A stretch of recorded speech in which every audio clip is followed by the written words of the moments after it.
தரையில அமர்ந்து சாப்பிடுங்க, தலை குனிஞ்சு சாப்பிடுங்க.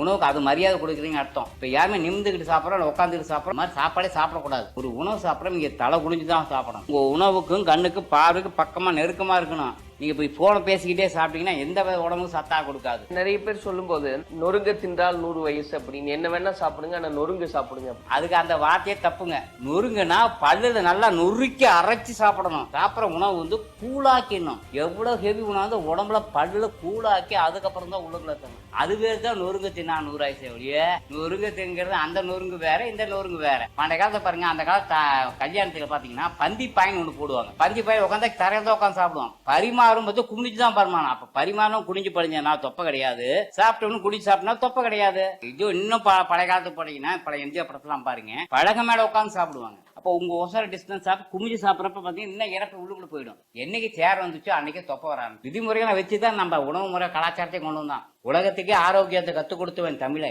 நீ உலகத்துக்கு இப்படி நோயாளி ஆகிட்டு. ஒரு வகை பசியும் ஓவா பிணியும் செருக்கொள் ஏவது சேராது இயல்வது நாடுனாரு. யாருக்கெல்லாம் ஒரு பசியும் நோய் இல்லாத நாடு அதுதான் நல்ல நாடுனாங்க. அது அப்படிதான் இருந்துச்சு. தமிழ்நாடு எல்லாமே மாறிடுச்சு.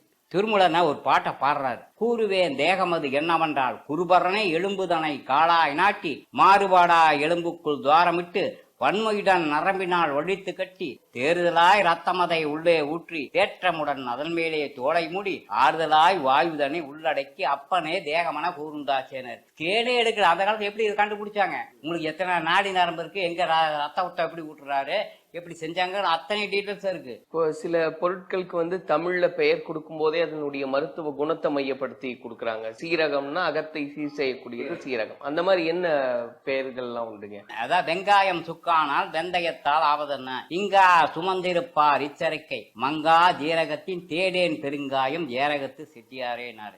சீரன் அகத்தை சீரகம் தெரிஞ்சுக்கிறீங்க. பெரும் காயம்னா இந்த உடம்பு தான் காயம். இந்த பெரும் காயத்தை நீ எப்படி காப்பாற்ற போறேங்கிறாரு.